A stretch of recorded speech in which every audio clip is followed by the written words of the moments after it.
Bora falar de compra de terra, compra de fazenda. A maioria das pessoas acha que é só comprar, pagar, o sucesso está garantido. Mas é que eles estão baseados naquele velho ditado que diz: quem compra terra não erra. E para quem é especulador, normalmente está certo. O próprio histórico da valorização da terra demonstra isso. Agora, para quem vai comprar, para trabalhar a terra, aí tem que tomar cuidado, porque pode errar. E pode errar feio. Existem inúmeras histórias de fazendeiros cujos erros culminaram na perda da terra. Ou seja, eles pagaram muito caro para trabalhar. E na maioria deles trabalhou muito.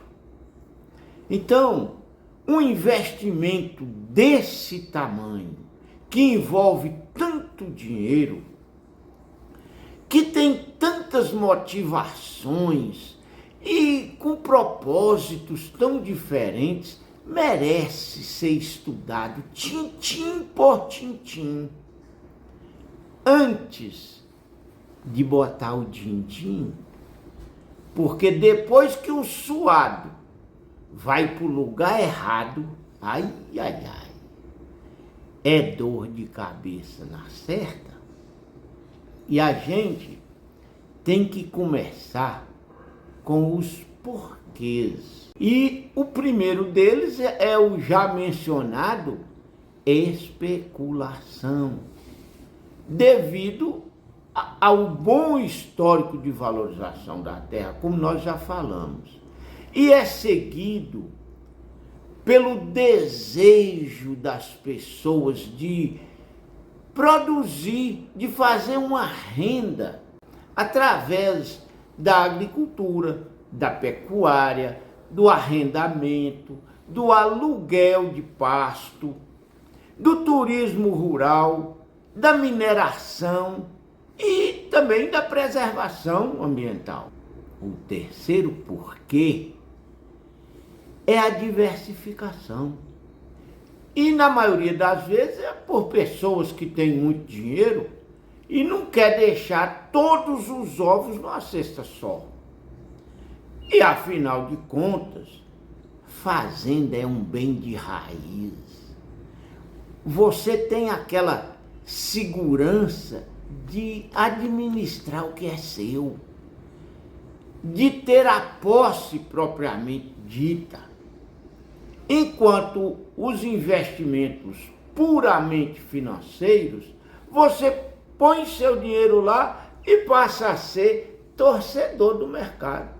Você passa a ser espectador. Eu coloco como quarto porquê a realização de um sonho.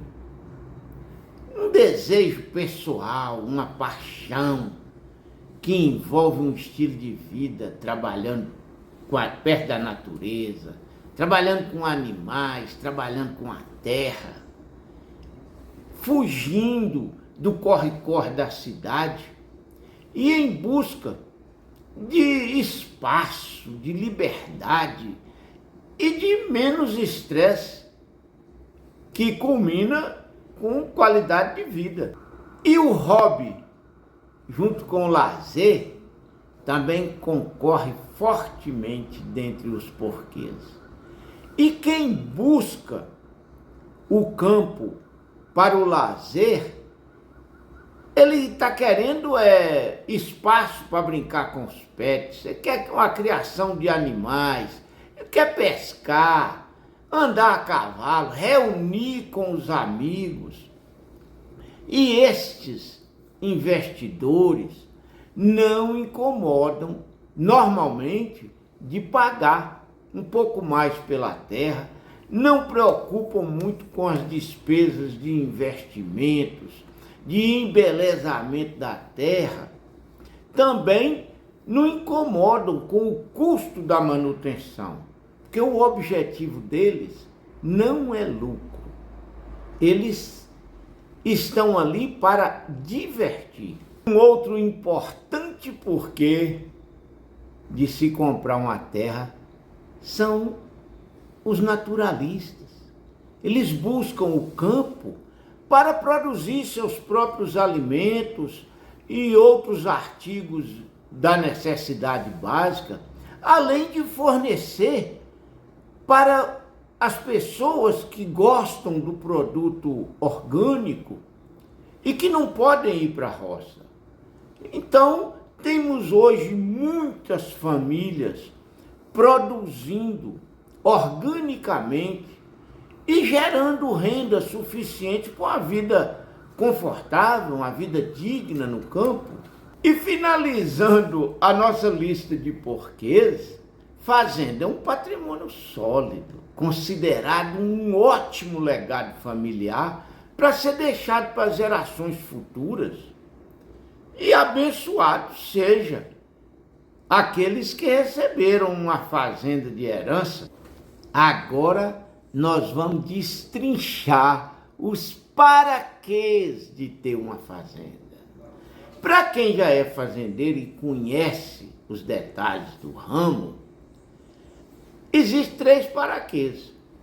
Ele pode estar querendo comprar fazenda para aumentar a produção, ou para diversificar suas criações ou suas lavouras, ou então fazer a verticalização para agregar valor ao seu produto e também conquistar novos mercados.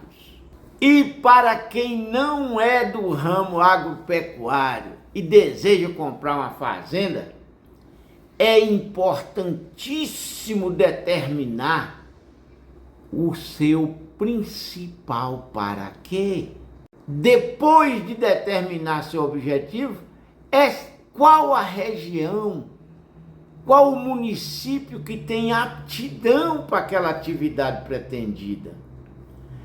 E aí, você deve, depois de escolher alguns municípios, algumas fazendas, você não deve deixar de estudar o plano diretor dos municípios para saber se aquilo que você quer implementar se é permitido legalmente. Porque senão você vai perder tempo e principalmente dinheiro. Você tem que considerar as áreas de reserva legal, as áreas de preservação permanente, porque elas limitam muitas atividades. Então, o meu conselho é que você visite em cada fazenda, saiba quais são essas áreas, elas estão lá no CAR, porque muitas vezes também as áreas de preservação permanente podem ser incluídas na reserva legal. Isso já é uma ajuda significante. E não se esqueçam de examinar cautelosamente e conhecer todas as fontes hídricas da terra. Nascente, rio, poços, tudo que for de água, você deve conhecer em loco, porque água é importante para toda e qualquer atividade que você queira desenvolver numa fazenda. Tem que certificar se existe as outorgas legais e se não tem conflito com o vizinho. Porque uma briga com o vizinho, principalmente por causa de água, é uma complicação para toda a vida. Depois de saber tudo sobre as águas das propriedades, observem as estradas, tanto aquelas que dão acesso à propriedade, quanto as vias internas. Procurem saber também se tem telefonia móvel se tem internet disponível, energia elétrica nos pontos mais importantes da propriedade. Se você comprar e depois tiver que arcar com isso, o custo de uma infraestrutura rural é alto demais. Não despreze as propriedades que já têm essa infraestrutura implantada. E como técnico agropecuário que sou, eu aconselho fortemente que você faça uma análise de solo das propriedades antes de adquiri-las. Porque você tem que saber a fertilidade, a composição do solo e a contaminação. Hoje não tem como fazer capina manual, não tem mão de obra para isso, não tem mão de obra para roçada manual. Toda capina e toda roçada hoje ela é química, ela é feita com drones jogando herbicida tanto nas lavouras quanto nas pastagens.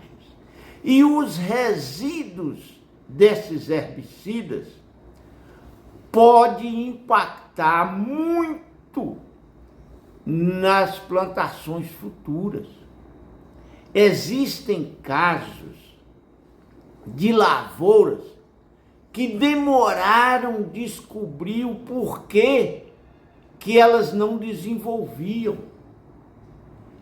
e descobriram que era o esterco comprado de fazendas de criação de gado, de áreas onde havia essas roçadas químicas, e no esterco do gado, no esterco dos cavalos, estava o resíduo da herbicida e prejudicou as lavouras que os novos proprietários daquela terra ou proprietários de outras terras que adquiriam aquele esterco queriam ter.